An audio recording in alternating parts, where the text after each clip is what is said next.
Olá, pessoal. Muito boa noite a todas e a todos. Desculpem esse pequeno atraso, é que a tecnologia muitas vezes nos prega peças, né? Mas é bom porque, assim, terceiro turno é bom para a gente dar uma acordada. Sejam todas e todos muito bem-vindos ao nosso YouTube da UNEAL.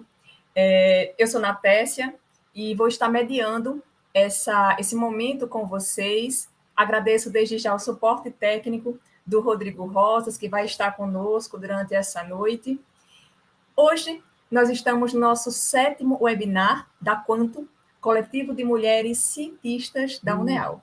E vamos estar discutindo sobre as relações patriarcais de gênero, sobre o poder do homem dentro da sociedade. Dentro desse sistema estrutural e histórico, que institui, que organiza as relações de opressão e de exploração de nós mulheres. E acaba por instituir essas relações e esses papéis sociais que nós temos que cumprir dentro da sociedade.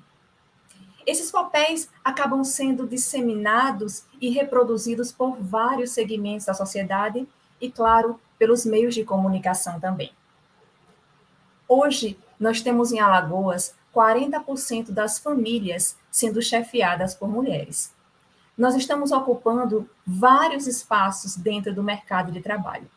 Mas, mesmo assim, a gente continua vendo as relações de gênero sendo pautadas em relações de poder, em posições sexistas que determinam profissões para homens e profissões para mulheres.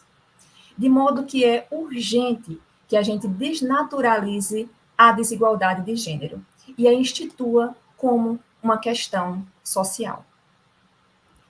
Nem santa, nem puta, sou filha da luta.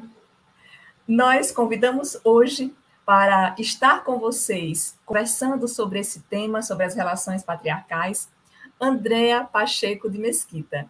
E eu queria que a Andréa entrasse agora no estúdio. Por favor, Rodrigo. Andréa, muitíssimo boa noite. Obrigada por você aceitar nosso convite. A gente sabe que você assim tem várias mil e uma ocupações, além de ser mãe. A Andréa, gente, ela é bacharela em serviço social, mestra em educação brasileira, doutora em estudos interdisciplinares, mulher, gênero e feminismo pela Universidade Federal da Bahia. É líder do grupo Frida Kahlo, Estudos de Gênero, Feminismo e Serviço Social. É professora adjunta na Faculdade de Serviço Social da UFAL, é uma militante feminista. Desenvolve trabalhos sobre feminismo, gênero, violência contra as mulheres, serviço social, políticas públicas e formação profissional. É vice-presidenta da Associação de Ensino e Pesquisa em Serviço Social do Nordeste. Andréa, mais uma vez, é uma honra tê-la aqui conosco. E eu vou deixar agora esse momento para você, para a gente poder ouvi-la um pouquinho sobre essas. Na verdade, isso daí já vem de uma tese sua, né, Andréa? Você já versava sobre isso durante a sua tese de doutorado. E eu estava conversando com a Andréa nos bastidores, que eu faço parte também de um conselho junto com a Andréa. E hoje eu estava explorando assim, alguns registros históricos. E a Andréa, ela faz parte de tudo, desde a época que era doutoranda. Então, assim, ela vai ter muito que contribuir essa noite com a gente. Assim, espero que seja um debate muito profícuo. Espero que vocês também coloquem as suas questões aí no chat, tá? E a gente, depois da apresentação da Andréa, a gente volta para estar debatendo, tá bom, Andréa? Certo. Seja bem-vinda, Andréa. Bom, boa noite a todas e a todos, a todos. Né, dizer que é um prazer estar aqui. Nós tivemos vários imprevistos. Eu tive que ligar para a internet para resolver e o computador travou. Eu não consegui mandar a apresentação que eu tinha feito, né, para ilustrar um pouco mais, né, que fica uma forma mais didática de apresentar e de falar. Então, como a Natécia muito bem falou, né, meu nome é Andréa Pacheco, eu sou professora do curso de Serviço Social, da graduação e da pós-graduação de Serviço Social da UFAL. Né? Sou uma militante feminista, mãe de André Leon, compartilho, né, da maternidade com a minha companheira, então é uma maternidade lésbica que não é fácil para a nossa sociedade heteronormativa, patriarcal, né? Então, mas quero dizer que a gente vem conseguindo, né, ter uma vivência a partir das relações afetivas. É claro que as leis ainda têm muita coisa atrasada. Com relação a gente, hoje o André Leon, ele tem o nome das duas mães no nosso no registro dele, né? Mas tem uma questão, por exemplo, o CPF não tem lugar para a segunda mãe porque é pai.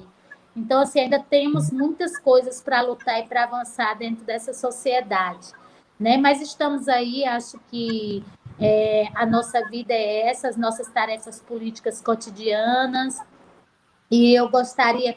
O que eu pensei para hoje, né? Sim, falando na tese, você falou da minha tese, a minha tese foi das mulheres na política, né? E eu pesquisei as vereadoras do estado de Alagoas. Eu pesquisei todos os municípios que tinham vereadora em 98, fiz uma entrevista com elas, tenho muito material bem interessante, e as dificuldades também, né, que se apresenta. E uma das questões que eu trago da minha tese é de como esse clã político, né, nós temos em Alagoas, na verdade, a política ela é uma política de família, né, passada de pai para filho. E como é que essas mulheres elas furam essas barreiras, né? Algumas são de famílias, então dessas famílias de poder, né? E como na ausência de um filho homem, elas entram. Outras pelos trabalhos comunitários, de coletivos principalmente de assistência, né? Elas também acabam entrando. Então, assim, tem vários elementos. Algumas mulheres conseguem se compreender quanto mulher e qual o seu papel na política enquanto mulher, para que outras mulheres tenham acesso, que possam enfrentar o patriarcado, mas também nós temos uma grande maioria que chegam nesse espaço, mas travam lutas sociais, políticas, mas não entram nesse debate do patriarcado, de utilizar aquele espaço de poder para que outras mulheres possam também estar nesses espaços. Então, é muito complexo, porque como eu digo, né? Eu não sou uma feminista, não existe esse estado de ser feminista. Eu estou feminista, eu sou uma construtora cotidiana do feminismo. Então, assim, mas a gente é uma formação sócio-histórica do Brasil muito forte. O patriarcado ele está enraizado, na nossa educação, nas nossas escolas, nos partidos políticos, nas instituições religiosas.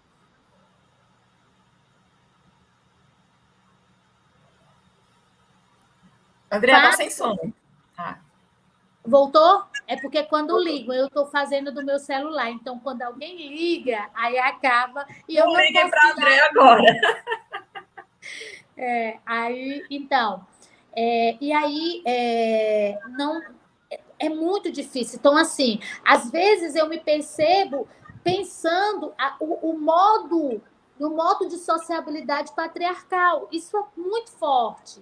Então, foram coisas que a minha mãe falava, passou a vida toda falando, ensinando. Quando eu digo a mãe, mas a mãe, o pai, a tia, o tio, a família de uma forma geral, mas as mulheres ainda são as grandes responsáveis, né, pela educação. E essas mulheres, elas são cobradas dela ter papéis, delas ter forma de ser, dela ter forma de como educar. E essa cobrança faz com que não haja um processo de reflexão e suspensão de um cotidiano de refletir. Então, até que ponto eu estou reproduzindo esse patriarcado? Então, esse processo ele é cotidiano. Então, ser feminista é todos os dias nós nos questionarmos, nos pensar de forma crítica. Não é aquela coisa chata, ai meu Deus, eu vou beber água, não posso beber água porque eu não é a água, é o água. Não é bem isso, sabe? Que algumas pessoas diminuem ou tratam como mimimi. Não, é você ter claro de que lado você está. Estar do lado não é de estar do lado das mulheres, é estar do lado da emancipação humana. E não existe emancipação humana sem a emancipação das mulheres. Historicamente, a nossa sociedade é uma sociedade masculina, androcêntrica, e é isso que eu trouxe para falar um pouco para vocês, né? Hoje eu trouxe um pouco para mostrar como essas relações patriarcais, elas estão imbricadas e elas estão dentro da gente. Então, não é fácil. Quando a gente fez, né, o teste de sexagem para saber o sexo do bebê, né, e a gente ficou, vamos fazer, não vamos fazer? Vamos. Eu acho que porque a gente ficava pensando no nome, já de chamar pelo nome e já construir. Então, assim, e quando eu descobri que era um menino, o meu mundo assim caiu, né? De eu pensar assim, poxa, e agora? Como é uma feminista? Como é educar um menino? Então, assim, educar a menina, para mim era muito claro, porque eu vivenciei uma educação patriarcal e eu ia exatamente para o lado contrário, do lado que eu vivi, que era ser mulher.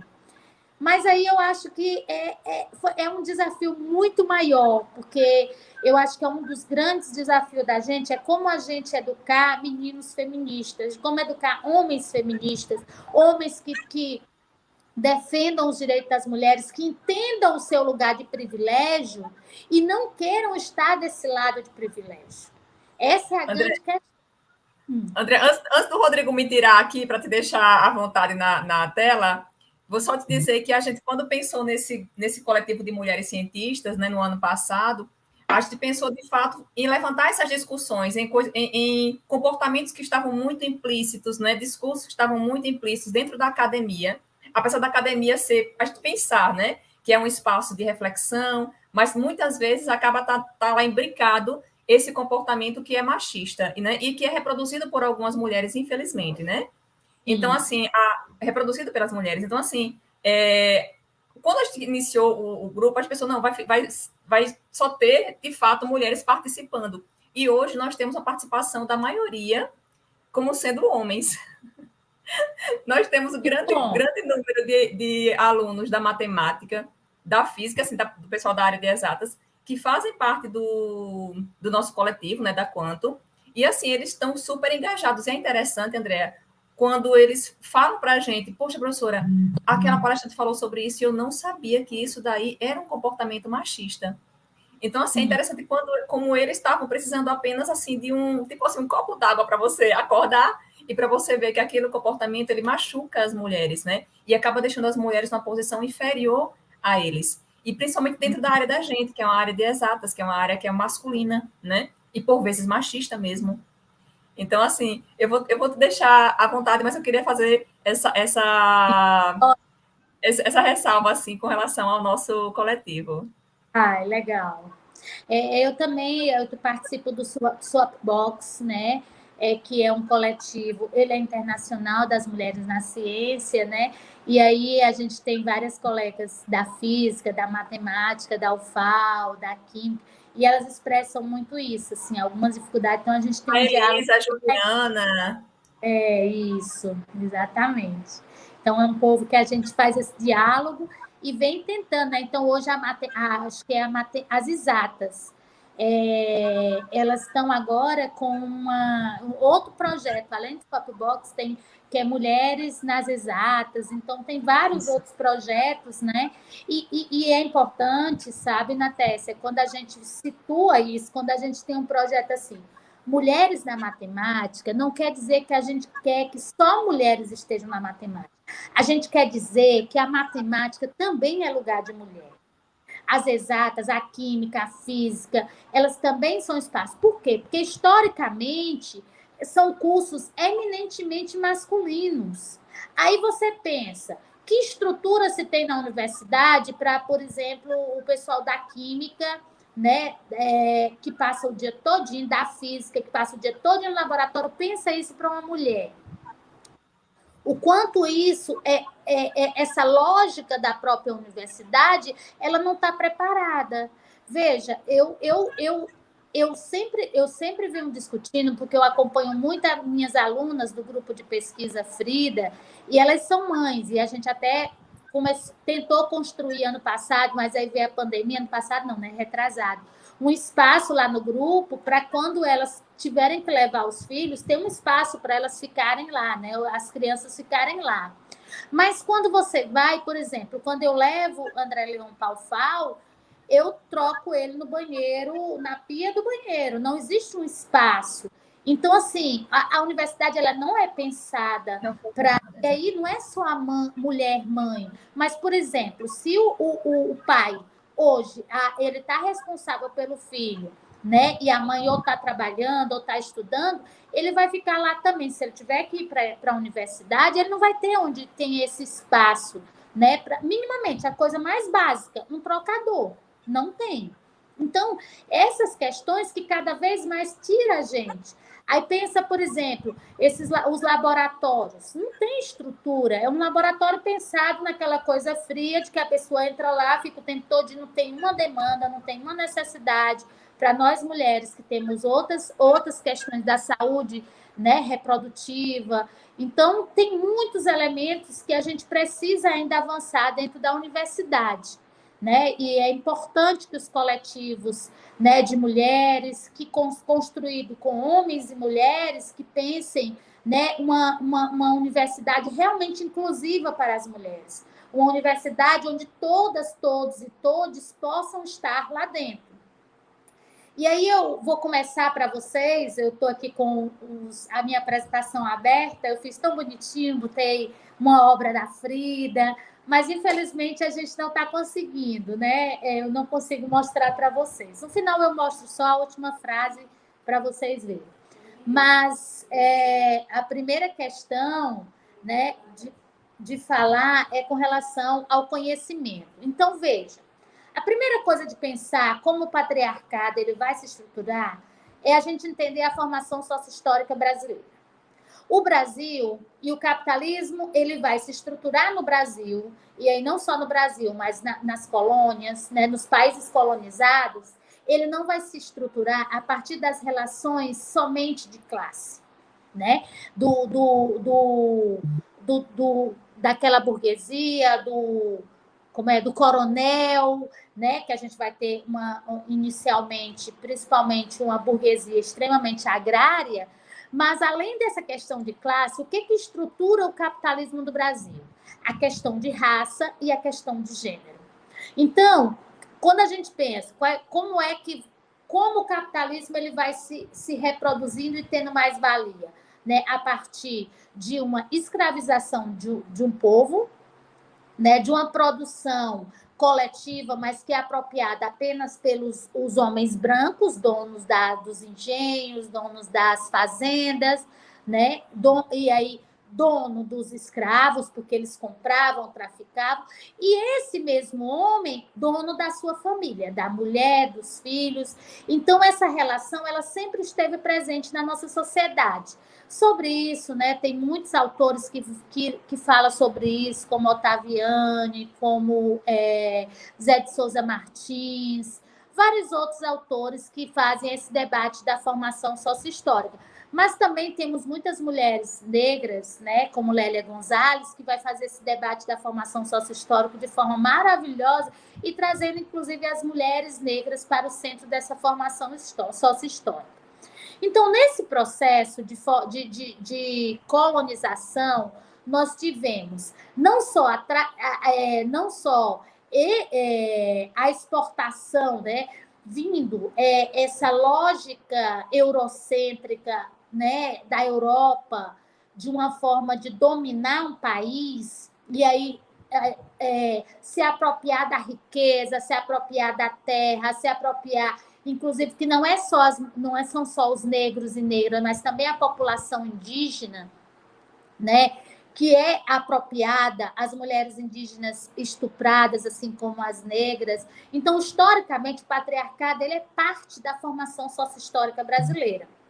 E aí, junto com tudo isso, vem o modo de pensar, o modo de agir, as relações sociais, as relações políticas, as relações culturais, e aí pensar o conhecimento. Primeiro que o conhecimento, ele é trazido, né, essa forma de organização, de pensar da sociedade a partir da Europa. Então, nós vamos ter um conhecimento onde a sociologia, a filosofia, a psicologia, a economia, a ciência política sempre se apresentaram como um pensamento neutro, como algo universal, sem gênero. Então, é sempre aquela lógica de que o conhecimento ele é neutro. E aí, né, se a gente for pegar a perspectiva marxista, vai dizer assim, Marx vai dizer, né, o conhecimento, assim como a produção, ela vai, ó, chegou o slide, a apresentação. Então, ele tem um lado, né? Ele tem um lado, é o lado da classe dominante. Então, o conhecimento é pensado nessa perspectiva de dominação, de produção de mais-valia, de produção de riqueza, de expropriação, de opressão e de exploração da classe trabalhadora, da população negra, das mulheres, enfim. Então, quem é o sujeito universal do pensamento, da ciência, da história? Quem é que vai se apresentar, né, quando a gente conhece as histórias? Quem são os sujeitos que aparecem? Os dominantes. E aí vocês têm, né, algumas mulheres que muitas vezes a gente não escuta falar. Então, nós vamos ter, em 1887, a primeira médica graduada pela Universidade Brasileira, né, que é da Universidade de Medicina da Bahia, que é a Rita Lobato Velho Lopes. Nós vamos ter em Curitiba a Enedina, formou-se em Engenharia Civil em 1945 pela UFPR. Então, a primeira mulher a ser engenheira. Nós vamos também ter, né, a Valentina, a primeira mulher a ter ido ao espaço, em 1963. Nós vamos ter a Alzira Soriano, que é a primeira mulher eleita para assumir a prefeitura, né? Ela era professora lá do Rio Grande do Norte, é a primeira mulher na América Latina, então não é só no Brasil, ela vai ter esse papel. Pode passar. Nós vamos ter também a Antonieta Barros, que é uma lagoana, só que ela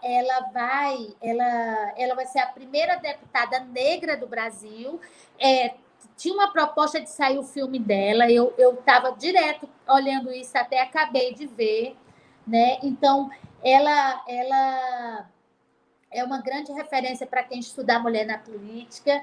Nós vamos ter a primeira presidenta de um país, que é a presidenta da Islândia, né, que foi em 1980. Veja, gente, em 1980 nós vamos ter uma primeira mulher presidenta de um país. Então, para a gente ver o quanto as mulheres foram negadas, esquecidas ou simplesmente colocadas de fora da história.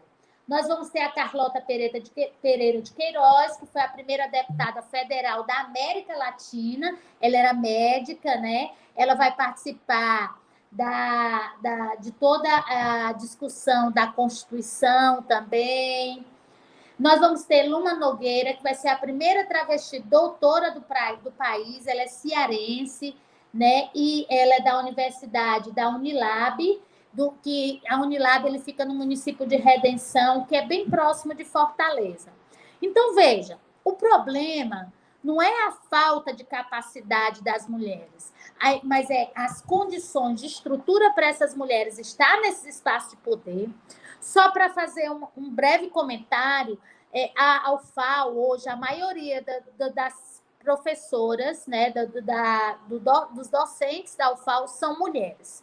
Contudo, quando a gente vai ver os cargos de poder, como chefia de departamento, direção da faculdade, pró-reitorias, esses cargos, eles geralmente são compostos por homens.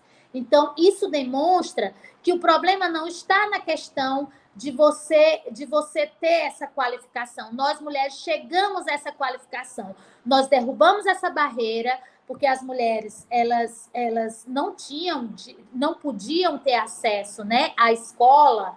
Antes as escolas eram separadas, escolas de menino, escola de menino, e nas escolas das meninas era ensinada a bordar, a pintar. Inclusive o próprio serviço social, ele surge aqui, quando ele surge aqui em Alagoas, né? Eu pegando a história que eu fui escrever sobre isso, então tinha lá o curso de pintura, de noções básicas de educação, de bordar, de como cuidar da casa, enfim, essas disciplinas como ensinamento mesmo. Enquanto que para os meninos era ensinar a ler, escrever, a falar outras línguas, a matemática, física, química, era um universo. Para nós, o universo sempre foi um universo privado. Então, pode passar. A ciência, né? Então, nós vamos ter uma junção aí, dentro dessa lógica, de um capitalismo, colonialismo e androcentrismo. No Brasil, é assim que se estrutura o capitalismo brasileiro. Um capitalismo periférico, um capitalismo que eu acho muito interessante, né? E aí Leon Trotsky já falava isso, né? Do desenvolvimento desigual e combinado, né? Ao passo que a Europa ela se desvincula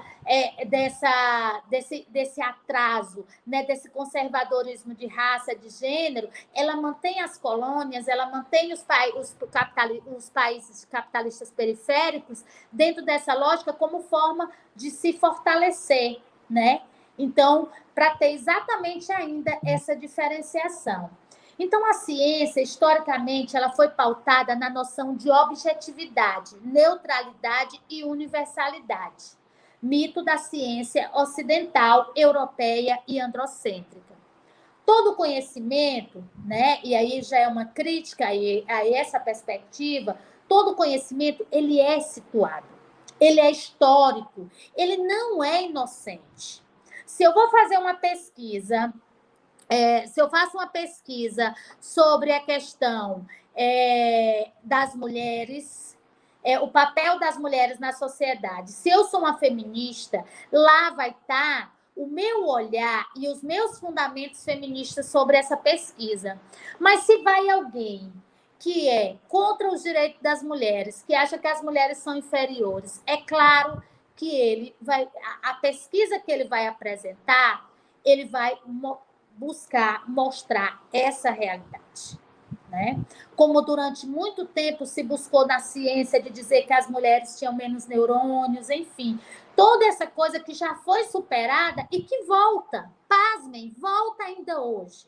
Né? A gente vive um momento de negacionismo da ciência, das pesquisas. A gente vive um momento de fake news. Então, esse momento histórico do Brasil, né, repercute esse momento conservador que nós estamos vivendo. E nesse momento conservador, volta-se de forma extremamente dura esse lugar das mulheres, como o espaço do privado, como o espaço de que as mulheres são objetos dos homens, elas pertencem aos homens. Não é à toa que a gente vê o aumento do feminicídio, o aumento da violência contra a mulher, né? O aumento como é o nome que chama nas instituições de assédio moral, assédio sexual. Então, esses elementos, eles voltam porque nós vivemos um momento extremamente complicado no Brasil. Nós vivemos um momento em que as diferenças, essas diferenças sociais, elas são transformadas em desigualdades. Então, você pode violar os direitos das pessoas negras, você pode violar os direitos das pessoas indígenas, você pode violar os direitos das mulheres. Então, o que paira no Brasil, e isso é importante a gente entender, paira no Brasil essa lógica extremamente fascista. É claro que nós não vivemos o fascismo aqui, mas nós vivemos uma lógica fascista extremamente forte hoje, de buscar esses valores conservadores, esses valores de se buscar uma elite, uma forma universal de ser, de um sujeito que está acima do bem e do mal, e que tem o poder sobre a vida dos outros, porque ele é branco, ou porque ele é rico, ou porque ele é heterossexual. Então, nós vivemos esse momento histórico e nós precisamos pensar sobre isso. Nós precisamos o tempo todo refletir, porque o tempo todo isso está batendo a nossa porta. Então, o que nós vamos fazer com o nosso conhecimento? Com o que nós estamos produzindo na universidade? Com o que nós estamos produzindo na nossa militância? Com o que eu faço na casa com os meus filhos? De buscar igualdade, de buscar justiça, de buscar o respeito. Então, essa é uma questão importante. E aí, como diz Goldman, vai dizer assim, todo conhecimento tem um lugar de produção biológico, cultural, social, e um tempo, que é o momento histórico. Assim, os conhecimentos estão irremediavelmente situados, certo?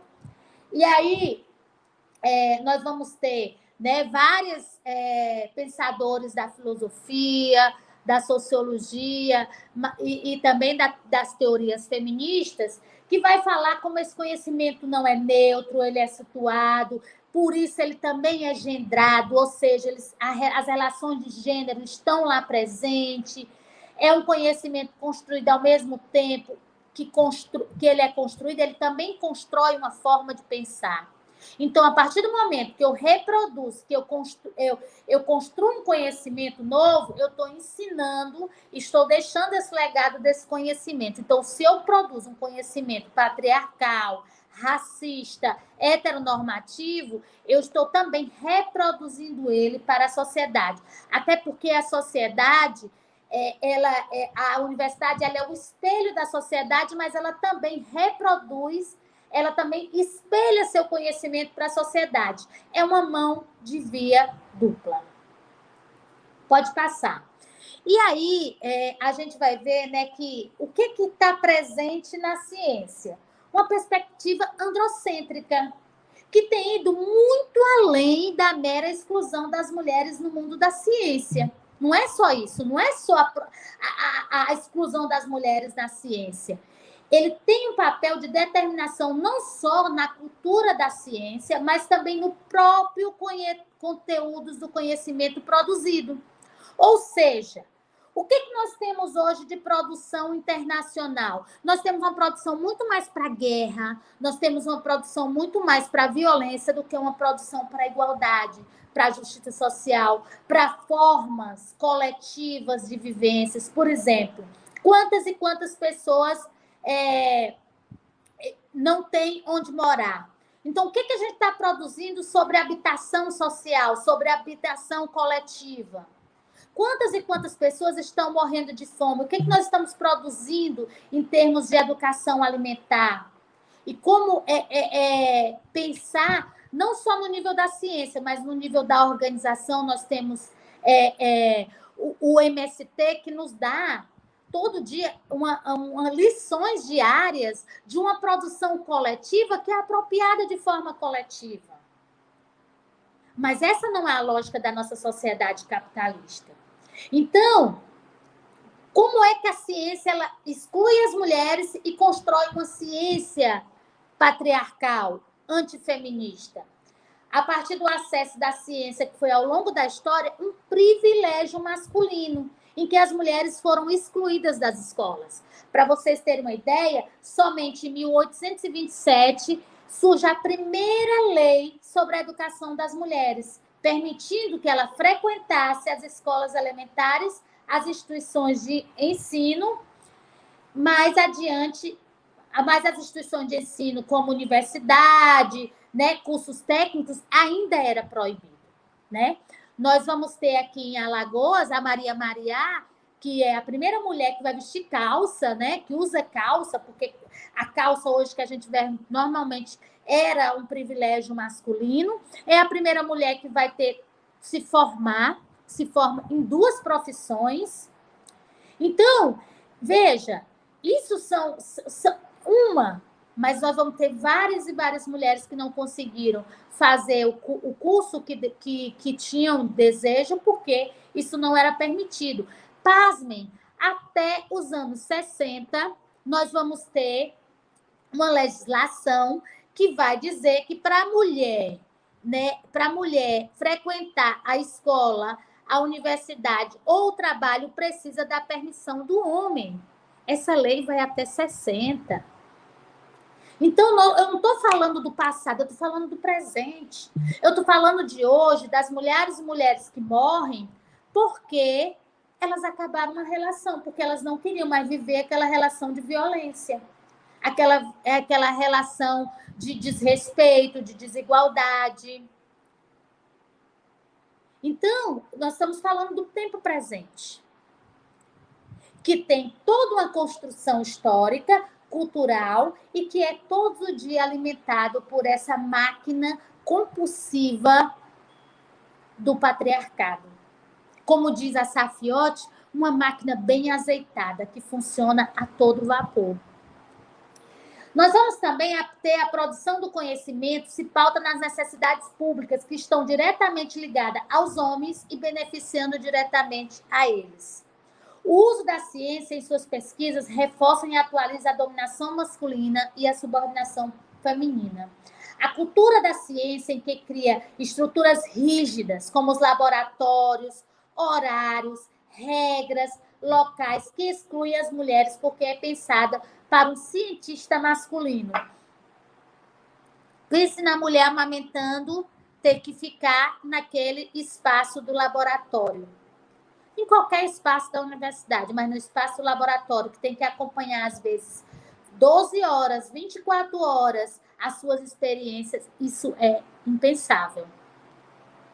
Porque as estruturas são formadas dentro dessa lógica. Pode passar. E aí, eu gosto dessa... Pode passar. Esse quadrinho que diz assim, senhora mestra, como se forma o feminino? Aí ela responde, partindo do masculino, o O final, substituído pelo A. Senhora mestra, o masculino como se forma? Aí ela diz, o masculino não se forma, ele existe. Então, essa questão, né, de que tudo que a gente fala é sempre no masculino. Então, é o professor, reuniões de pais e mestres. Gente, a maioria são mulheres. Tanto as mestras como as mães, que vão para as reuniões. Não é que não tem pai, não, mas que vão para as reuniões. Então, mas a gente fala sempre nesse universal. Então, essa lógica do cidadão universal. Quem é esse cidadão universal? O homem branco, rico, patriarcal, heterossexual, cristão e proprietário. Né? Hoje a gente já tem, né, pensando nessas construções que elas iniciam desde as relações coloniais de poder, né? Assim, temos duas perspectivas para pensar, né, essa lógica. Primeiro, o neoliberalismo ele celebra a diversidade em benefício próprio. Hoje a gente escuta muito falar de diversidade, mas esvaziado de direito, esvaziado de conteúdo, esvaziado de uma praxe revolucionária, de uma praxe que realmente reproduza a igualdade. E a classe trabalhadora não é uma abstração vazia e hegemônica. Então, quando a gente falar, né, classe trabalhadora, que a gente pensar que essa classe trabalhadora ela tem sexo, ela tem classe, ela tem orientação sexual, enfim, pode passar. E aí, como é que é construído, né, esse sujeito universal? Desde o momento que a pessoa engravida. Na hora que engravida, que a gente faz aquele ultrassonografia, né? Lá, a gente também faz uma ultrassonografia social. Porque lá a gente assim, é um bebê, é menino. Então, já começa a comprar tudo azul ou verde, é carrinho, é bola. Aí ele vai ser jogador de futebol. Aí se o menino mexe, vai ser jogador de futebol. Mas quando a menina mexe, nunca é a jogadora de futebol. Mesmo no estado que nós temos a melhor jogadora do mundo, a Marta.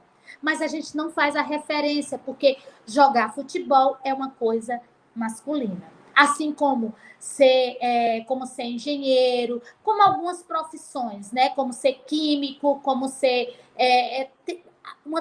as profissões que têm hierarquicamente nas relações sociais, né, são mais privilegiadas, elas são, em sua grande maioria, eminentemente masculinas.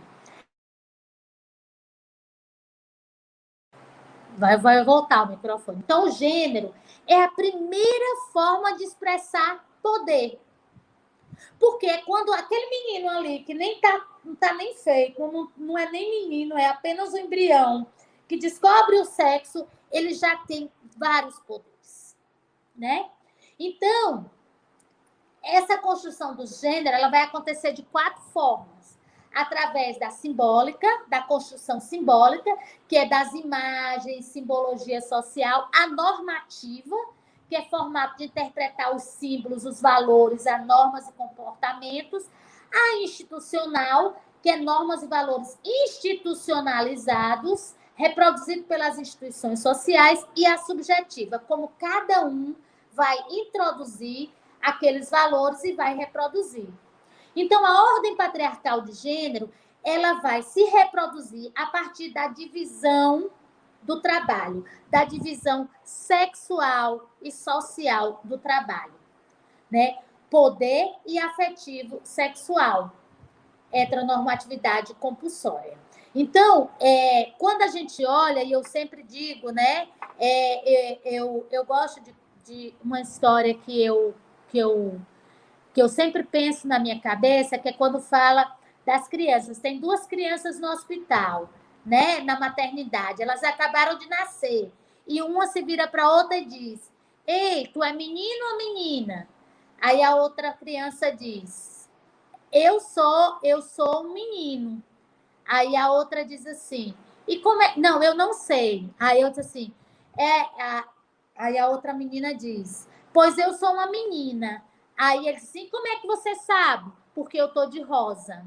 Então, assim, não precisa ver não precisa ver o sexo da criança para definir se é menino ou menina. Basta estar de rosa, ou tá com lacinho, ou tá com cores, ou qualquer característica que simboliza o feminino. Então, o gênero é exatamente essas formas que se expressam, e aí ela vai se expressar nos símbolos, nas normas, nas instituições e também na subjetividade dos indivíduos. Pode passar.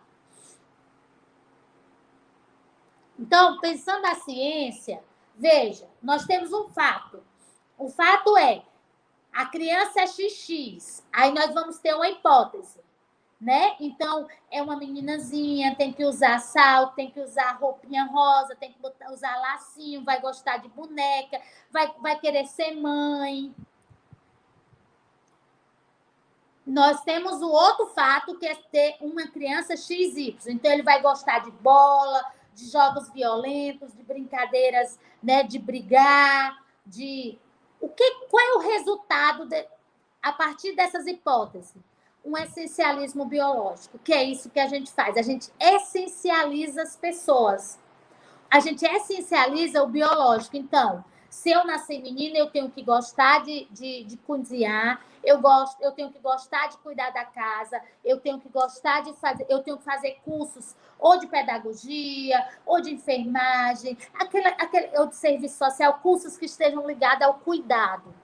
Porque eu vou fazer na minha esfera pública o que eu faço no privado.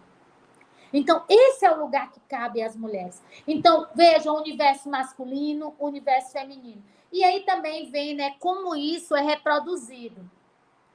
Como as histórias infantis, né, elas reproduzem o lugar da mulher, a princesa. Veja, hoje nós temos alguns filmes que vão contra essa lógica, mas a grande maioria está nessa lógica. Quem é a Branca de Neve? É aquela mulher que ela come, né? Ela sofre, envenenada, mas depois o príncipe vem e salva ela. Ela não faz nada. O príncipe vem e salva, e ela se casa e é feliz para sempre. A Rapunzel. A pobre sofre que sola na torre. Aí, quando chega o príncipe, ela ainda tem que jogar os cabelos. Tu imagina alguém subindo nos teus cabelos, né? A dor que aquela criatura deve estar passando. Mas aquele sofrimento vai trazer algo para ela, que é um marido. E aí eles vão se casar e vão ser felizes para sempre. Quem é a Cinderela? A pobre da Cinderela sofre cotidianamente. Mas aí, no final, ela é premiada com esse príncipe. Então, a lógica das histórias são essas. Então, qual é o nosso destino natural como resultado desse essencialismo biológico? É ser mulher, casar e ser feliz para sempre. Não importa ter uma profissão, não importa fazer uma faculdade, não importa fazer mestrado, não importa fazer doutorado, não importa ter um emprego. Todas as mulheres estão nessa linha de que qual é o grande prêmio dela e qual é o grande destino das mulheres? O casar e ter filho. E é isso que nós ensinamos às nossas filhas quando a gente apenas contam essas histórias, não traz, por exemplo, outras literaturas, e além do que, a grande maioria das personagens são brancas, loiras dos olhos azuis, o que não é a realidade das nossas filhas e nossos filhos, né? Porque nós, principalmente quando a gente pensa Alagoas é um estado negro, né? Então, as pessoas não há nem essa identidade. Então, isso acaba também, é como se a gente não pudesse chegar nesse espaço, né? Então, como eu com esse cabelo cacheado como eu vou poder ser uma Branca de Neve com esse cabelo cacheado, né? Como eu vou poder ser uma Cinderela se eu não sou loira dos olhos azuis? Pode passar. E aí, Paguilamine, que é um livro muito bom, gente, eu super indico, que é o Patriarcado Desvelado. Eu estudei esse livro em espanhol, porque ele não tinha em português.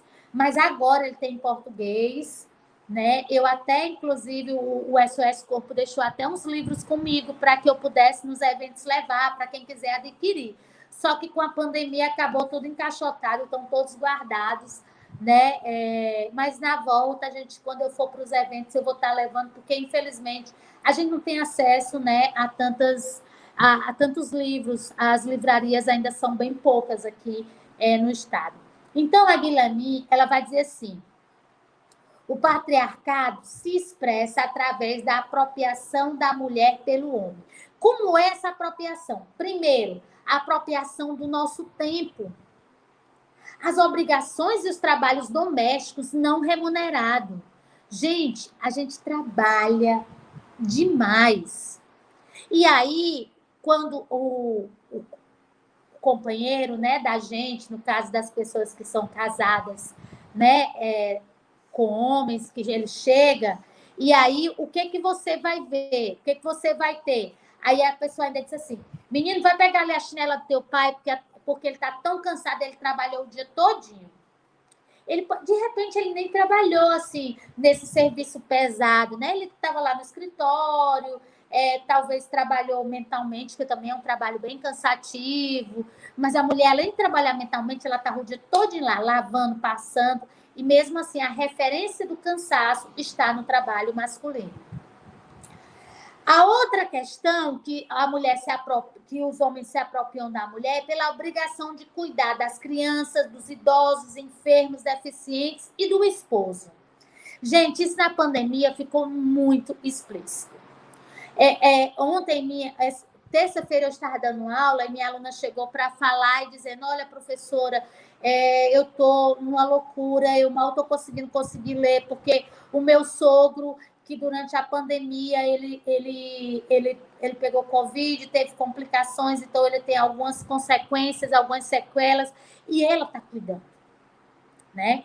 Então, isso foi demonstrado de forma bem escancarada, porque o que a pandemia fez? Ela não trouxe o patriarcado, não, mas ela escancarou, porque a gente passou a trabalhar no online, de casa. Então, eu estou aqui mas de repente o meu filho, como nesse instante, chorou, acordou, então as pessoas veem, né, passou a escancarar essas relações de dominação e exploração e opressão das mulheres, né, de como nós trabalhamos muito mais. Então, eu estou aqui trabalhando, né, fazendo a apresentação, mas antes eu tive que organizar a casa, eu tive que ajeitar. Então, essa obrigação social do cuidado, tanto das pessoas como também da casa.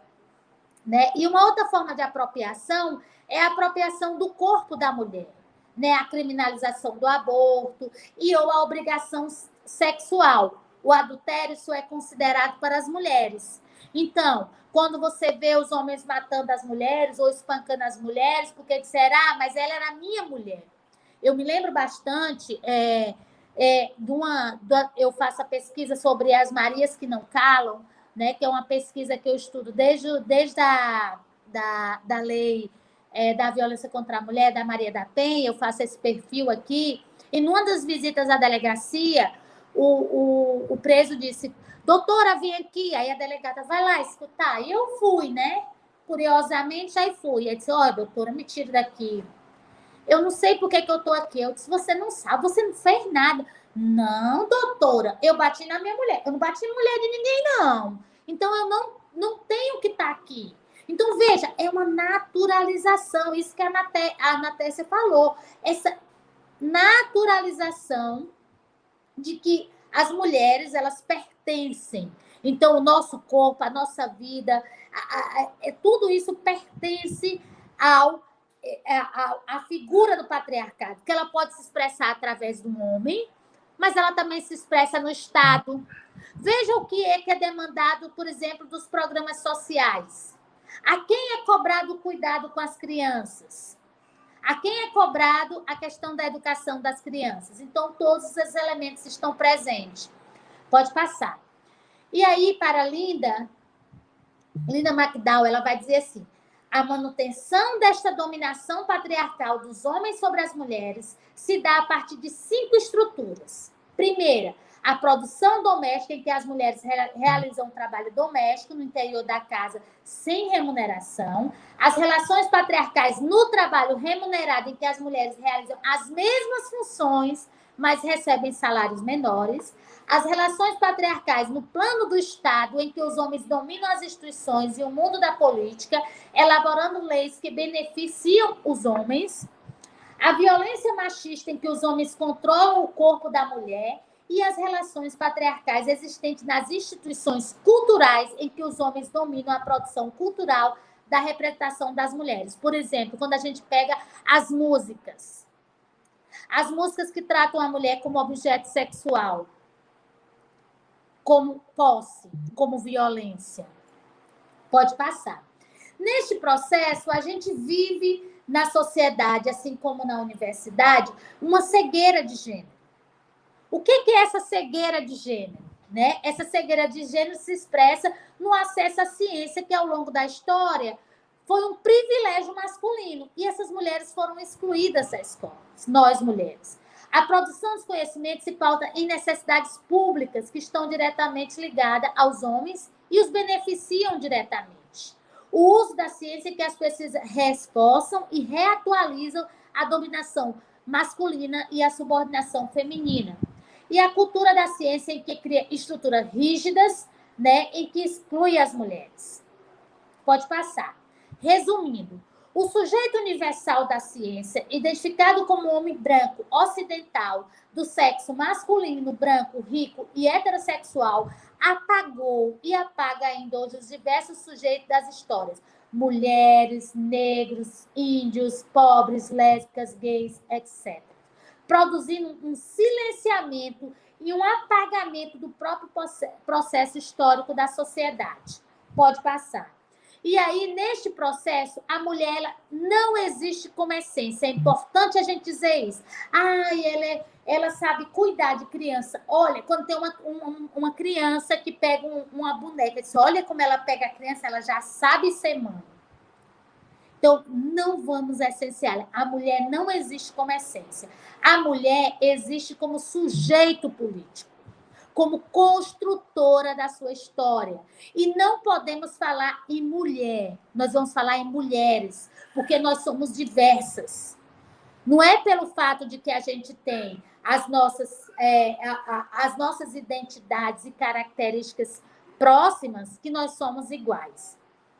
Pode passar. Por exemplo, as demandas das mulheres negras, das mulheres indígenas, são diferentes das demandas da mulher branca, da mulher urbana, da mulher rural. Então, essa diferenciação, a gente não pode tratar a mulher como se fosse tudo igual, porque senão a gente cai num outro equívoco de construir um sujeito universal feminino. Então, para isso, a gente tem que pensar uma educação inclusiva. E quando eu falo nessa educação inclusiva,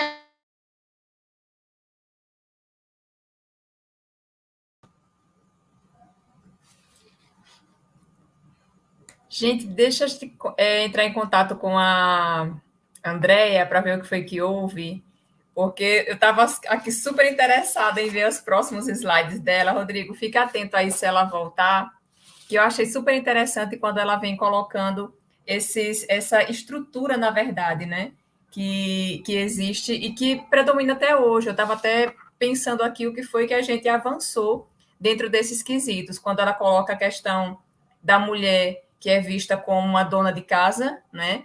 meu Deus. André está voltando. A mulher que é dentro do trabalho. Eu estava conversando aqui, viu, André, enquanto você não voltava, dessa estrutura que você vinha falando. Deixa eu ver, tirei agora. Mas Pronto? ele pode Tá me estar ouvindo, tranquilo. Natécia? Estou ouvindo, sim. Ai, meu Deus. Eu Tá estou me te escutando? ouvindo. Tá me Estou te escutando agora? escutando. É porque Estou o rapaz sim. ficou aqui para fazer a manutenção e desligou o roteador. Eu estava com os dois, mas agora eu já botei aqui só o 3G aqui. A sua imagem está parada para mim. Tá parada, mas eu acho que é porque tá usando. Voltou? Não? Não, eu estou conseguindo te ouvir bem, só que a imagem está parada. E aí, André, mas você consegue me escutar, né, André? Estou escutando. E aí, o que eu achei interessante, enquanto volta a tua apresentação, é a gente refletir um pouquinho sobre até que ponto a gente tem avançado ou a gente tem retroagido, né? Principalmente, eu acho que depois de 2019, nós estamos vivenciando um retrocesso muito grande para permanência, no caso, dessa estrutura que você vem falando, né? Tanto no meio político mesmo, a legislação sempre a favor dos homens, né? Dos homens que controlam o corpo das mulheres. E eu estava lembrando, enquanto você falava, dos dados que nós tivemos no Anuário de Segurança Pública do ano passado, que dizia que o índice de homicídio aqui em Alagoas ele diminuiu, mas feminicídio aumentou. Então, assim, os estupros aumentaram. Alagoas ele se configura hoje como o terceiro estado do Nordeste que mais tem índice de estupro, né? Então, assim, é importante a gente enfatizar essas coisas e ver que a gente pode ter avançado em alguns pontos, mas principalmente nesse meio político, né? A gente observa que ainda tem essa cultura, né, falocêntrica muito forte, né? Um patriarcado muito forte mesmo. Consegue ouvir, Andréa? Estou conseguindo. Tá me vendo? Não, ainda tá parado. Estou te vendo, mas assim a imagem congela, descongela. O Rodrigo consegue. O Rodrigo consegue projetar de novo os teus slides? Pronto, vou.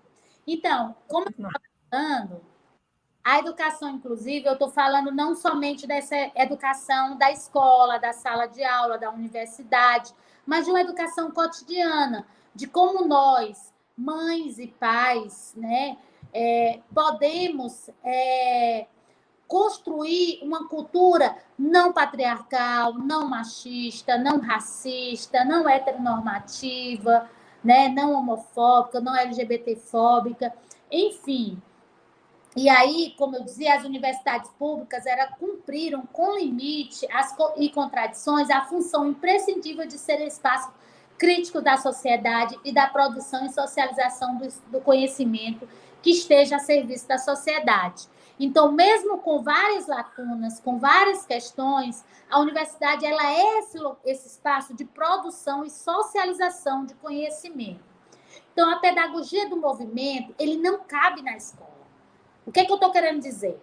Que esse debate que é mais amplo, essa pedagogia do movimento, de pensar uma nova sociedade, de pensar a emancipação humana, ela não cabe na escola. Mas essa escola, ela cabe nessa pedagogia do movimento.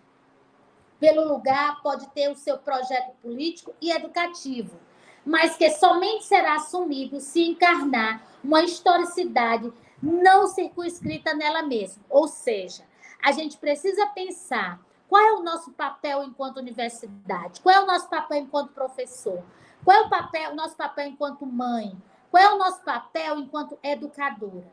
Pode passar. E aí pensar, né, a educação como prática de liberdade.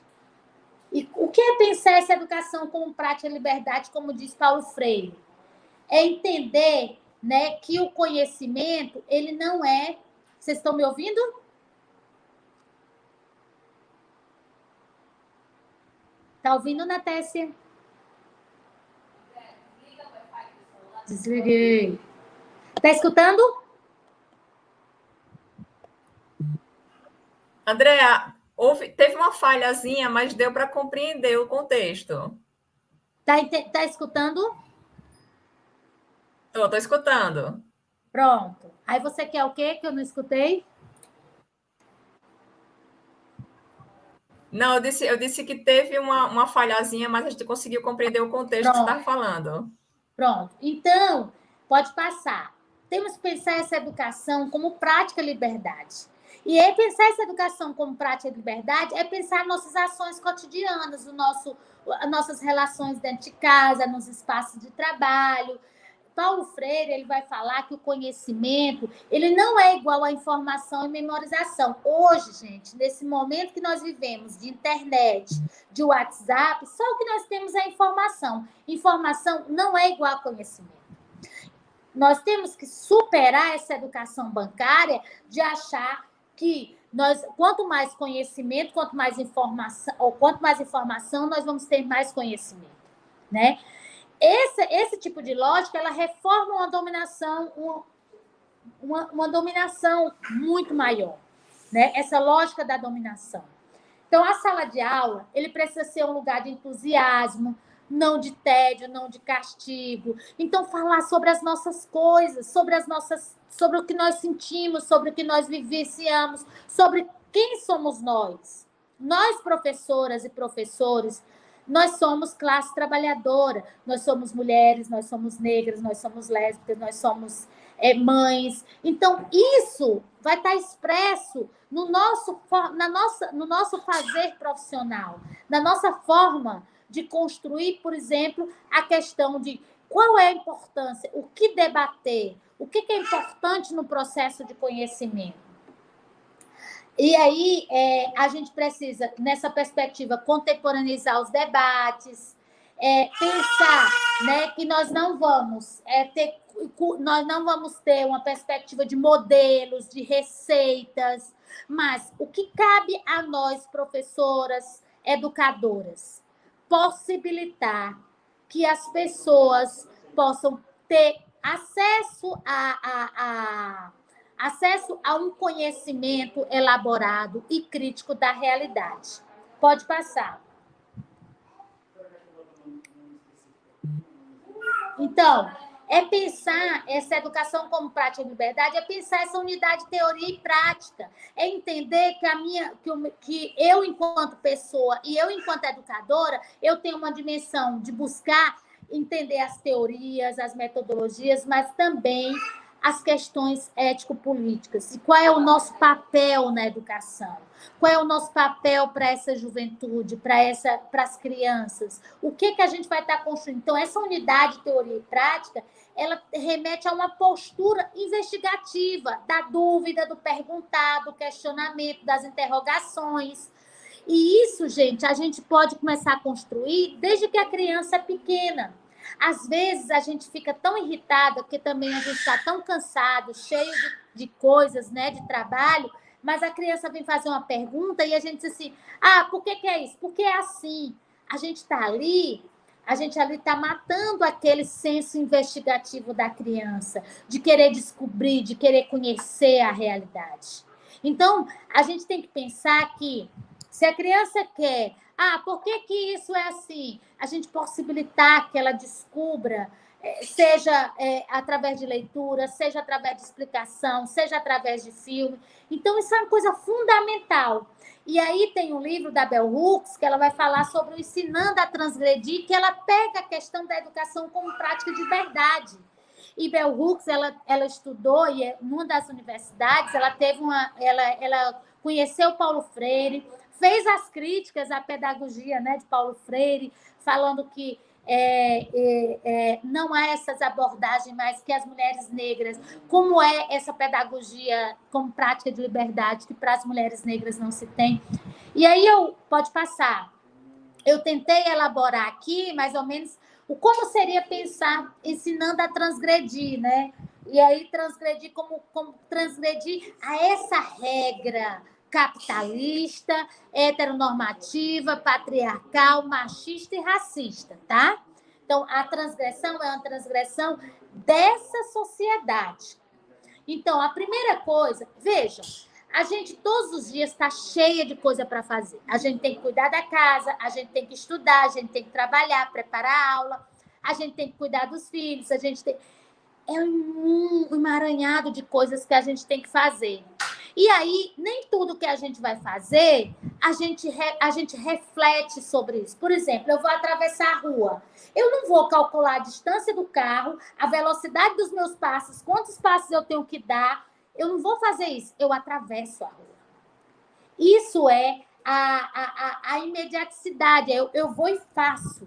Isso são as coisas que a gente acorda. Eu não vou questionar por que eu tenho que escovar os dentes. Eu vou, já acordo automaticamente, escovo os dentes, tomo café. Eu não paro para refletir sobre essas ações que eu faço.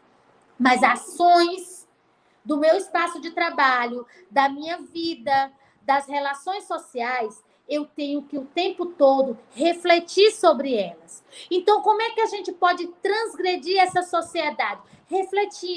Refletindo sobre uma música que eu escuto, questionando essa música, até que ponto essa música ela não está, ela está convidando a violência contra a mulher, ela está impondo, ela está desrespeitando as mulheres, o quanto aquele filme ou aquela novela é racista. Então, é esse o transgredir. Olha, o cotidiano, ele é heterogêneo, é muita coisa que a gente tem que fazer. E a gente tem que dar respostas o tempo todo.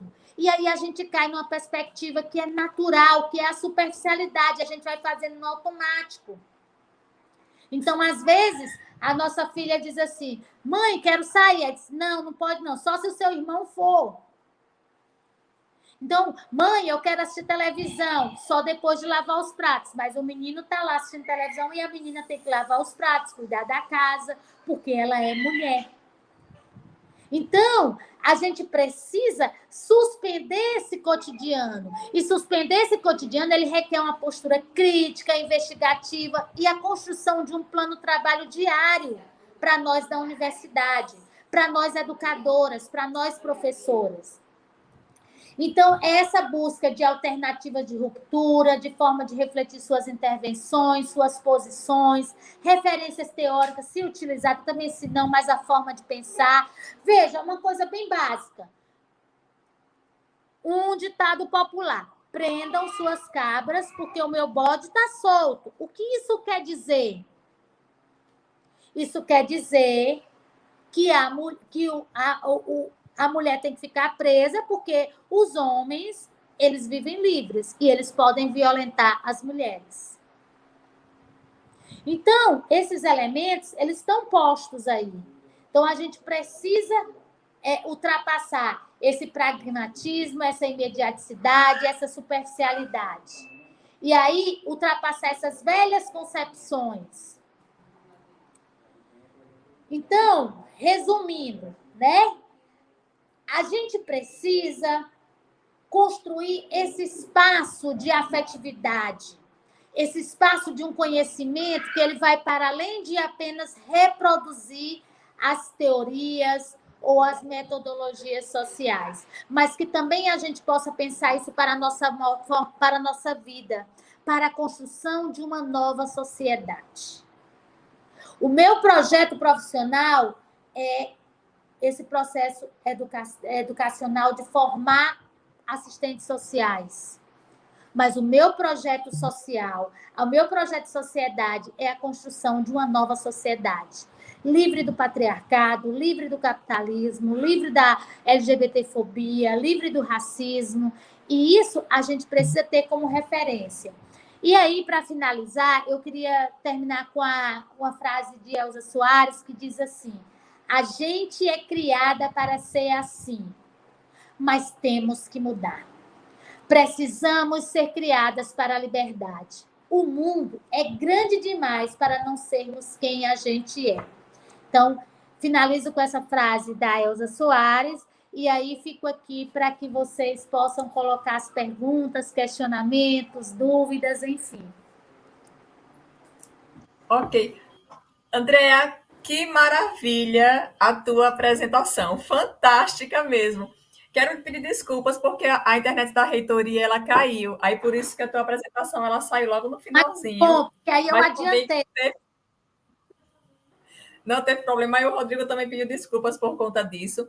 Eu quero te dizer que o Kleber Bezerra, o professor nosso, que também é sindicalista, ele está o tempo todo aqui mandando um beijo para você, dizendo que está com saudade de vocês. E Beijo. tem uma Eu fui professora da UNEAL, do campus Palmeira dos Índios, e a gente viajava muito junto, eu e o Kleber, nas estradas, para dar aula, voltar. Esse que é o processo campus bem...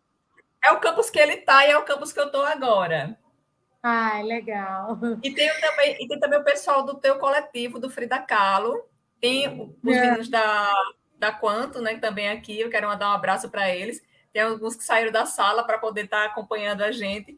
E assim, dizer, André, assim, mais uma vez, né, parabenizar, que foi fantástica mesmo a tua apresentação. Eu anotei aqui um monte de coisa que eu achei super interessante, até para passar depois para os nossos alunos, que a gente sempre faz um apanhado depois do grupo de estudos. E aí eu quero retomar alguns desses temas que você foi colocando para a gente, né?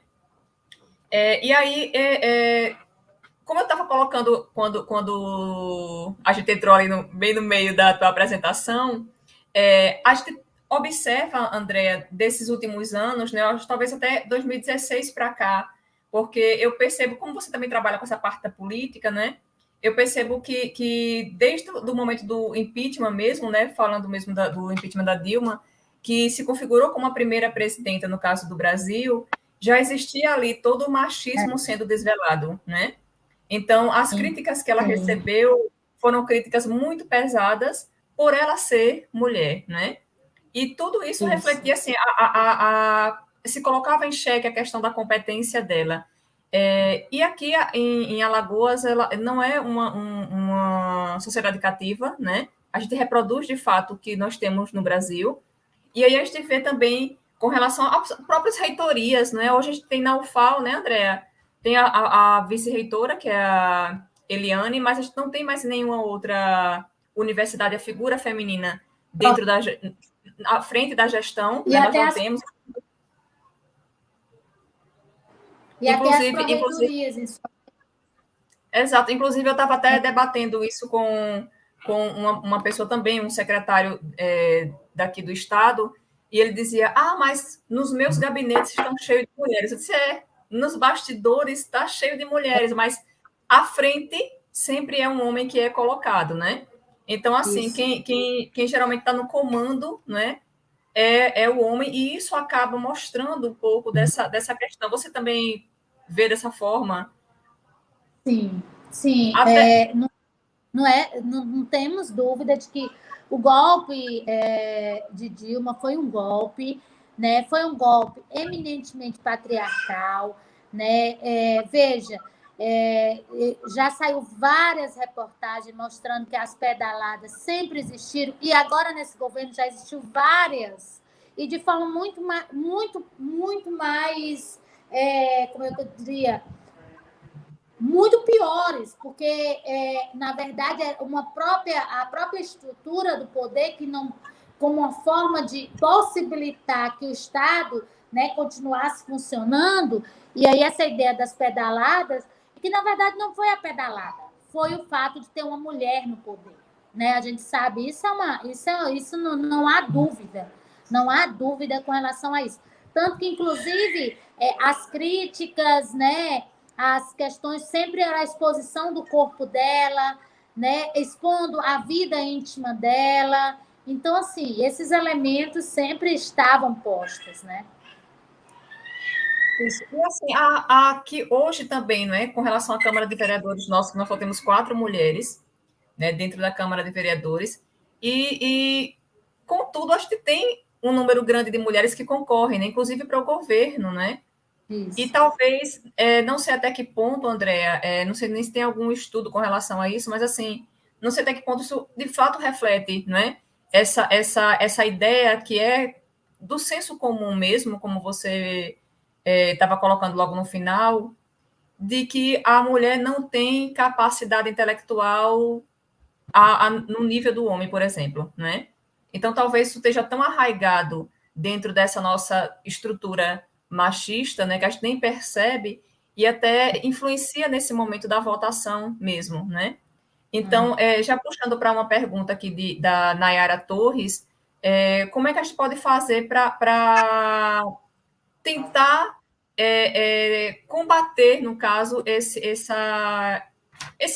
conhecimento, essas informações que são distorcidas com relação à mulher, né? Esses estereótipos que fazem da mulher, né? Esse preconceito, na verdade, que existe.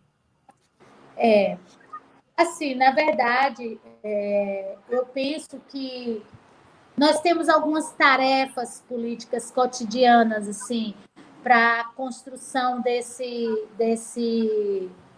de uma nova cultura,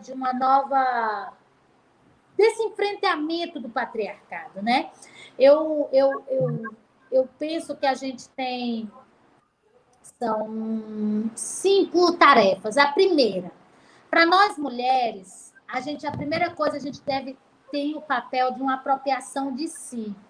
O que é essa apropriação de si? É nos reconhecer enquanto sujeito político, na luta por autonomia e liberdade. Então, por exemplo, a gente vai ver que tem mulheres lá na política, mas o que essas mulheres, até que momento elas se apropriam e se percebem como mulheres e como que ela tem aquele papel de levar a defesa dos direitos das mulheres que historicamente foi negado, né?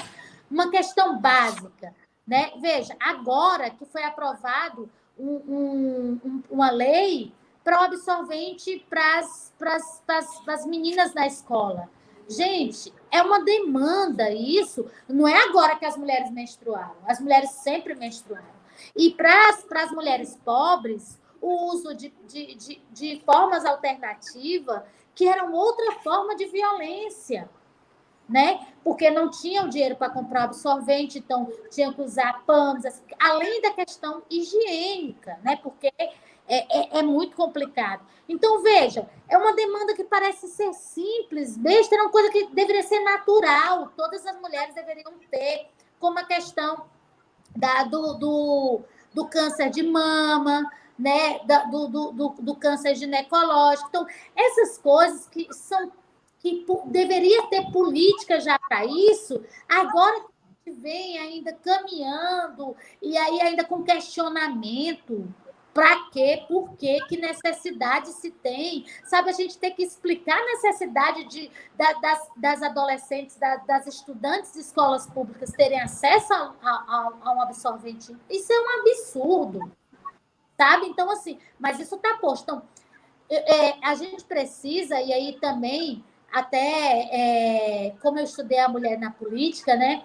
Isso eu via demais. Não existe essa apropriação de si, de se perceber enquanto mulher e entender, de transformar aquelas demandas que você viveu, que você percebeu de violação de direitos seus, como uma pauta para que possa oxigenar as lutas das mulheres, para que possa possibilitar as mulheres ter acesso a esses espaços de poder. para você ver o espaço lá de Brasília não tinha banheiro feminino. Quando foi construído, não tinha o banheiro feminino. Por quê? Porque a mulher não tinha mulher na política. Então, ali não era espaço para as mulheres. E aí vai toda uma luta, uma construção, e hoje nós temos, né? Então, é nesse processo, a partir do momento que também a gente se apropria e diz assim, olha, eu sou mulher, e qual é o significado de eu ser mulher? Como eu vou construir essas... Eu falo na minha tese, quando eu me descobri feminista, né? Eu sempre questionava quando minha mãe falava as coisas, que eu tinha que lavar os pratos, que tinha que fazer isso. Aí eu dizia, mas por que meu irmão 3 anos mais velho do que eu, disse, e por que o Alex não vai fazer? E aí, não, porque é assim. Então, assim, e eu nunca aceitei isso, né? Eu sempre questionava, fazia, mas sempre questionava, dizia que não era justo, que isso e aquilo outro. Da minha forma de criança, eu questionava isso. Quando, por exemplo, eu não tinha direito a ligar a televisão, era decidida. Ele decidiu o que ia assistir, eu ia assistir com ele. Então, essas coisas, sabe, que de não poder fazer, de não poder brincar na rua, de não poder brincar de algumas coisas que era de jogar futebol, de subir em árvore, essas coisas. Então, assim, eu sempre vivenciei isso. E isso eu trago para a minha vida dentro da universidade, para a minha vida enquanto educadora, enquanto professora, enquanto militante, porque eu sei que eu vivenciei essa experiência de ser mulher numa sociedade patriarcal e machista. Então, eu sempre estou desvelando isso para os meus estudantes, nos meus espaços de palestra, para que as pessoas se percebam, olha quanto eu fui violentada. E aí é uma violência simbólica, é uma violência moral, é uma violência... Então, de minha mãe questionar por que eu só queria saber de estudar e eu não... Porque ela se casou com 14 anos, minha mãe se casou com 13 anos, 14 anos, engravidou, 15 anos teve meu irmão. E ela dizia assim, você é uma vitalina, você vai virar vitalina. Eu disse, eu não tenho problema, vitalina é uma expressão de Ceará das pessoas que não casam, ficar para titia. Eu disse, mas eu gosto de estudar, eu quero estudar depois. Então, assim, essa coisa de que... E ela ainda dizia assim, você é muito respondendo, você sempre questiona tudo, você não vai achar nenhum homem que queira você, não.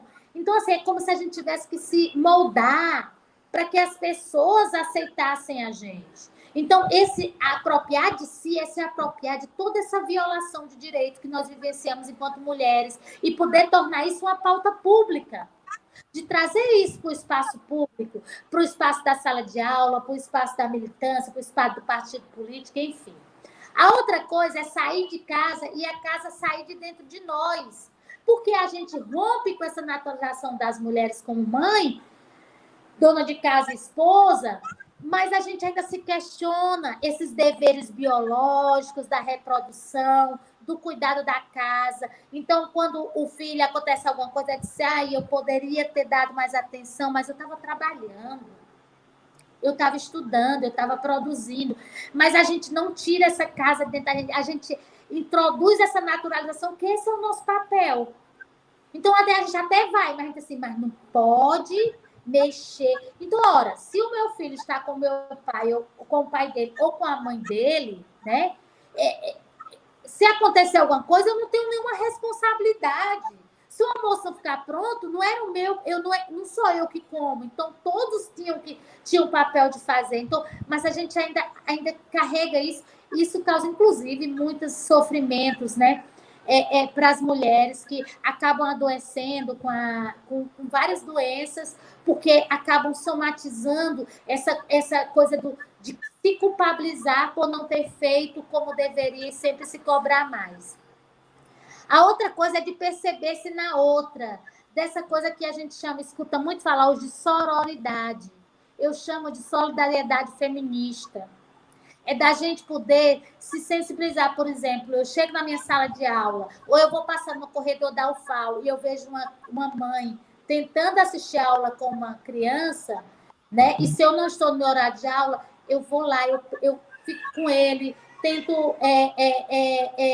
possibilitar que ela tenha um momento de pensar ali dentro da sala de aula, de não colocar a aluna para fora da sala de aula porque ela está com o filho. Aí, às vezes, o filho solta uma risada.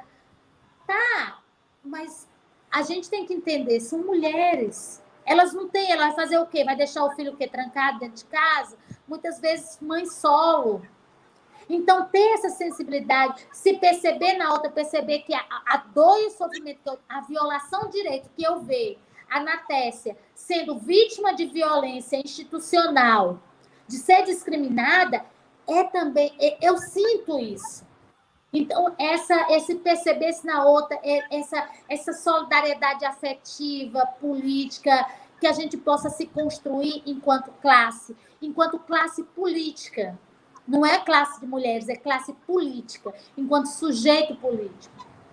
A outra coisa é essa necessidade desse grupo de militância política. A gente precisa participar de grupos organizados, de movimentos sociais, seja na universidade, tem CA, tem DCE, tem grupos feministas, tem grupos de mulheres negras, tem grupos de discussão do racismo, de grupos LGBTQIA+, grupos diversos nós vamos ter. Então, participar disso, fazendo esse diálogo entre as necessidades das mulheres e a organização política. Então, quantas vezes a gente leva essas demandas para o CA, para o DCE, para que pressione a reitoria para ter espaços dentro da universidade, espaços que incluam as mulheres, as estudantes mães, as professoras, porque não é só estudante, não. Hoje eu estava na UFAL com o Leon. O André Leon, não tive com quem deixar ele agora à tarde, eu estava com ele. Então, assim, e isso é a vivência que as minhas estudantes têm diariamente. Eu ainda tenho, eu não estou sempre levando, mas as minhas estudantes, tem muitas que as crianças estudam durante o dia, à noite não tem quem deixar, as minhas estudantes do noturno.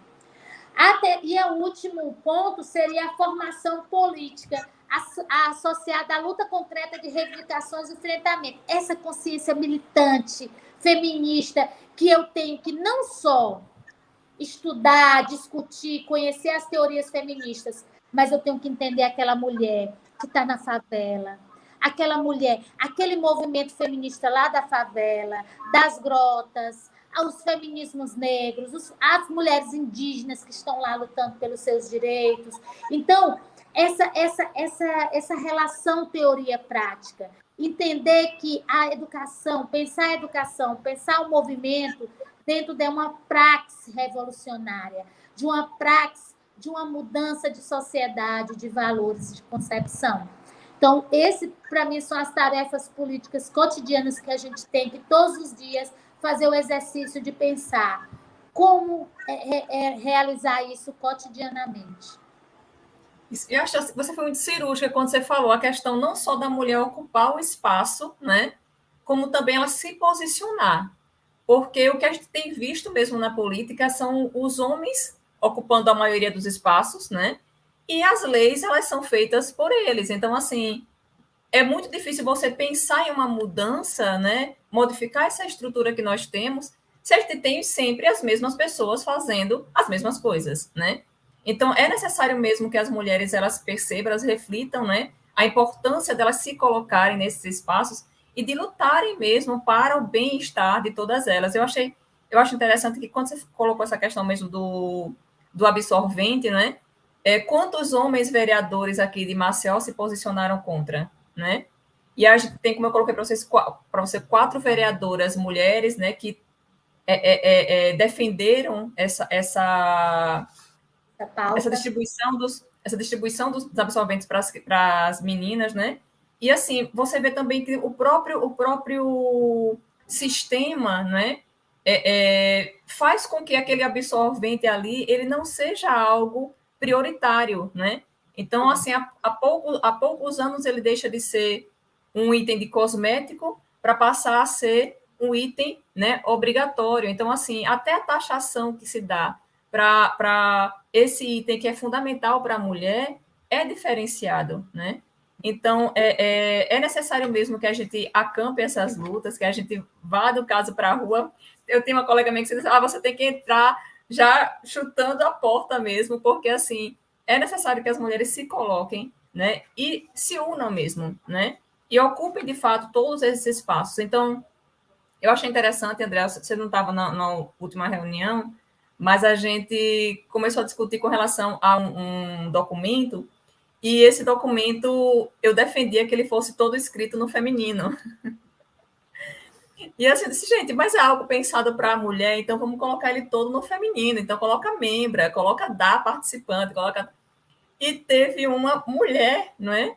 Que disse, não, eu acho que como a língua, né, ela sempre traz no masculino, a gente deveria deixar do participante, membro, que não há problema nenhum, as mulheres vão entender que elas também estão ali inclusas. Então, assim, isso também mostra um pouco essa questão de um medo, não sei se é uma questão de medo mesmo, né, da mulher se priorizar, pelo menos no espaço, num evento que é dela, né?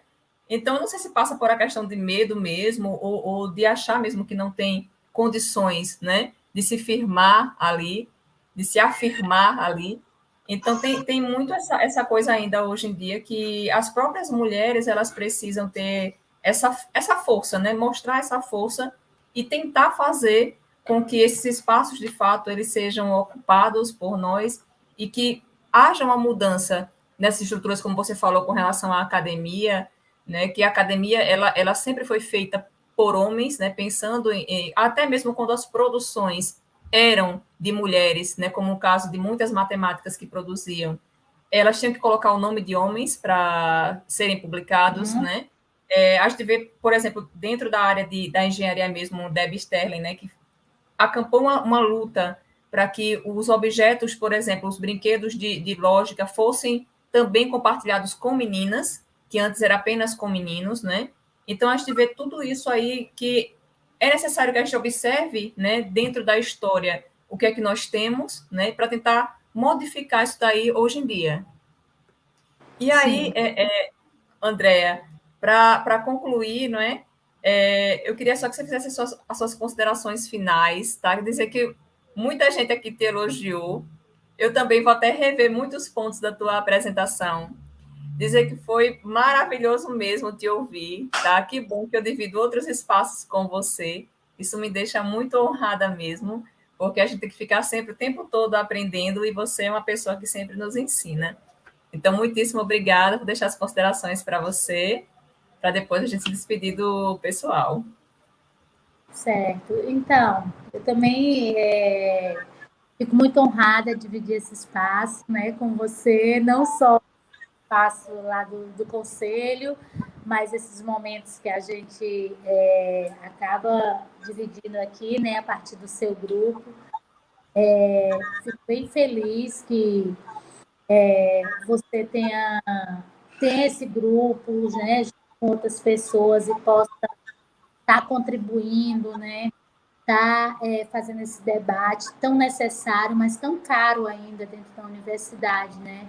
A gente muitas vezes é taxado, vista as nossas pesquisas como menos importante, né? Como questões que não são coisas que a gente, como é que se diz? São coisas que desnecessária, né? Às vezes o nosso objeto. Ah, mas que sentido tem estudar isso? Para que estudar isso? Né? Então, são coisas que a gente ainda vivencia, essa questão do desrespeito, né, com os nossos objetos também, quando você se propõe estudar e pesquisar a questão da mulher. Com relação a. Eu queria falar assim, só a última questão, né? Que a gente. É muito difícil, porque o patriarcado ele é sociabilizado para as mulheres e para os homens, sendo que é cobrado das mulheres não só que ela reproduza o patriarcado, mas que ela também ensine aos homens a reproduzir o patriarcado, visto que ela ainda é a responsável praticamente única pela educação dos filhos, né? Filhos e filhas. Então, é introjetado, né, de que ela tem que fazer assim, de como isso é construído. Não é fácil, né? Por isso que é importante, quando eu coloco aquilo de você se perceber na outra, e você perceber o quanto essa construção cultural marcou essa pessoa. Então, por exemplo, quando você vê uma pessoa que sofre violência doméstica, e aí você vai e você consegue ajudá-la para que ela possa sair dessa situação e depois ela volta, aí a gente vai reproduzir. Ah, é porque gosta de apanhar. Ninguém gosta de apanhar. Mas existe uma dependência afetiva construída socialmente. Que os nossos avós, as nossas mães diziam, se é ruim com ele, pior sem ele. Então é como se a gente só existisse, como diz a Simone de Beauvoir, nós somos a outra. A gente só existe em função do homem. Nós somos a outra. Nós não somos a pessoa, nós não somos a referência. Né? E eu mostrei para vocês como a ciência constrói isso, como a filosofia, como isso é construído ao longo da história. Então, que a gente entenda que essa forma de sociabilizar de forma patriarcal, a partir dos valores patriarcais, isso é imposto para as mulheres. Então, não é fácil. Por isso que eu disse para vocês, eu sou uma feminista em construção e desconstrução. Todos os dias eu vou me construindo e me desconstruindo de toda uma construção que foi lá. Nós somos frutos, quer dizer, veja, eu vou ter uma aproximação com as teorias feministas quando eu entro na universidade, quando eu entro no centro acadêmico, que eu vou estudar, vou conhecer essas teorias feministas. Hoje a gente tem um feminismo mais popularizado, mas também um feminismo muito mais atacado, muito mais como o maldito da história, né? Mas ao longo da desde que eu nasci, foi ensinado, esse é o seu papel, você deve se comportar assim, sentar de perninhas fechadas, não pode ser vulgar, não pode passar um batom vermelho, não pode. Então, é um monte de que não pode, que você tem que ser aquela santa, né? A santa. Então, quando essa frase do Instagram, né, que eu boto, nem santa nem puta, eu sou filha da... Nem puta nem santa nem puta, eu sou filha da luta, é nessa perspectiva, porque a sociedade, ela divide as mulheres em as mulheres santas, aquelas para casar, e as putas, que são as mulheres que são livres.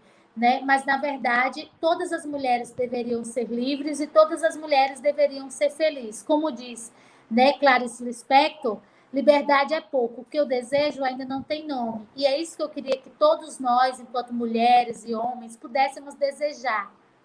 O que ainda não tem nome? O que é que ainda não tem nome? Talvez a gente não conseguiu ainda essa sociedade livre, essa emancipação humana. Ela tem um nome, claro, emancipação humana, uma sociedade justa, igualitária, democrática, plural, não capitalista, não racista, não sexista, não patriarcal.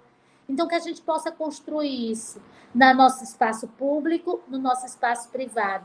E entender qual é o nosso papel dentro da sociedade. Nós não temos que ensinar os homens, não. Os homens não têm que também ficar... eu sou machista, mas eu estou querendo aprender.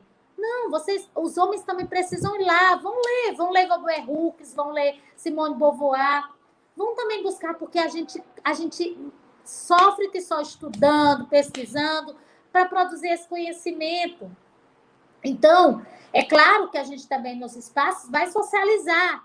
Mas o que eu estou querendo dizer é isso, de que ler sobre as teorias feministas não é para as mulheres lerem e estar explicando. Todo mundo tem que ler. Todo mundo tem que falar sobre isso. Né? Então, essa construção ela é coletiva, ela é nossa. E aí dizer que eu estou muito feliz dessa noite, né? Eu estava morrendo de dor de cabeça, eu disse, a palestra vai ser uma porcaria, porque eu estou com tanta dor de cabeça, aí teve a internet, aí piorou tudo aqui, mas enfim, deu certo, o rapaz veio consertar, ainda bem que ainda deu certo vir hoje, mas também eu estou usando meu 3G, mas aí foi toda a confusão de mandar os slides, mas deu tudo certo no final, né?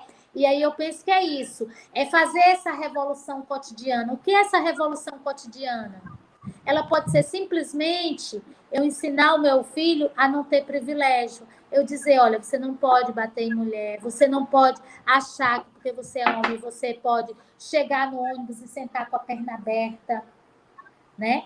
Você não pode olhar para a mulher querendo, como se ela fosse um objeto. Isso são ações revolucionárias que a gente pode fazer. Então, que a gente possa construir essa nossa política revolucionária, cotidiana, de uma sociedade não patriarcal, não racista e não heteronormativa e não capitalista. E é isso, um beijo para todos. Natécia, muito obrigada pelo espaço. Espero que a gente possa construir, né, outros projetos futuros. Vamos ter aí a Conferência das Mulheres, né, e aí que a gente também possa estar discutindo política para esse estado de Alagoas, um estado ainda muito coronelista, muito patriarcal e muito racista.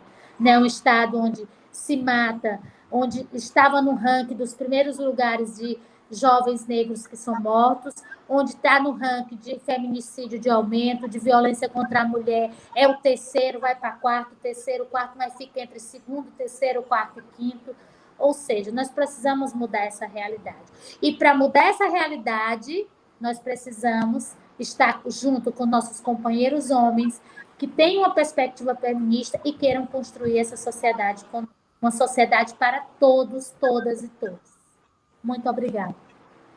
Perfeito, André. A gente tem muito trabalho pela frente, né? A gente sabe que a educação, de fato, como dizia Paulo Freire, né? Ela liberta, né? O conhecimento, ele vem e ele desperta mesmo. Então, assim, a gente vai buscando, de fato, construir uma sociedade melhor.